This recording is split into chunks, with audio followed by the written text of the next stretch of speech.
අප පක්ෂයට වසර 6ක් සම්පූර්ණ වෙන අවස්ථාව නිමිති කරගෙන ආගමික වැඩ කටයුතු රාශියක් අපි ක්‍රියාත්මක කරන්නට යෙදුණා. මමත් දහම් පාසල් ගිය පුද්ගලෙක් කුඩා කාලේ බම්බලපිටිය වජිරාරාමේ දහම් පාසල් දරුවෙක් හැටියට ඉගෙනුම ලැබුවා. මම මේ හැම දරුවෙකුටම යෝජනා කරනවා කරුණා කරලා ධම්මපදේ ඉගෙන ගන්න. එක අවස්ථාවක ධම්මපදයේ දේශනා වෙනවා අත්තාන මේව පටමං පතිරූපේ නිවේසේ අතඤ්ඤ මනුසාසෙය්‍ය නකිලිස්සෙය්‍ය පන්. ඒකේ තේරුම අනුන්ට උපදෙස් දෙන්නට පෙර තමන් සුදුසු ගුණෙහි පිහිටා සිටි. ඒක දූ දරුවන්ටත් අදාළයි, ගුරු බෞතුන්ටත් අදාළයි, දේශපාලකයන්ටත් අදාළයි, සිවිල් පුරවැසියන් සියලු දෙනාටම අදාළයි. දැන් සමාජයේ බොහෝ දෙනෙක් අනුන්ට උපදෙස් දෙනවා, අනුන්ට නියෝග දෙනවා. හැබැයි ඒ උපදෙස් සහ නියෝග පිළිපදින්නට තමන් අසමත් වෙනවා. ධම්පදෙන් මම ඉගෙනගත්ත පාඩමක් තමයි අනුන්ට බණ දේශනා කරන්නට පෙර, අනුන්ට උපදෙස් දෙන්නට පෙර තමන් සුදුසු ගුණෙහි පිහිටා සිටින්නට ඕන.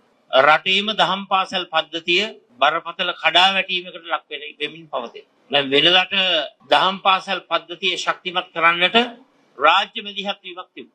ඒකට හේතුව තමයි අපේ රටේ ආණ්ඩුක්‍රම ව්‍යවස්ථාවේ උත්තරීතර නීතිය තුල බුදුදහම ශක්තිමත් කරන්නට, පෝෂණය කරන්නට අපි හැමෝටම තියෙන වගකීමක්, යුතුයකමක්. ඒට සමගාමීව අනෙකුත් සියලුම ආගම් සංස්කෘති රැකගන්න රාජ්‍ය වග බලා ගන්නට ඕන. යහපත් පළපුරක් නිර්මාණය වෙන්නේ ඉතාමත්ම පැහැදිලි දහම් අධ්‍යාපනය තුළ. අපි අදහස් කරන ඉදිරි කාලයේදී තරුණ ප්‍රජාව මේ දහම් අධ්‍යාපනය කෙරෙහි යොමු වීම ප්‍රවර්ධනය කරන්නට දහම් පාසල තුලත් අපි ස්මාර්ට් අධ්‍යාපනය ක්‍රියාත්මක කරන්නට ඕන.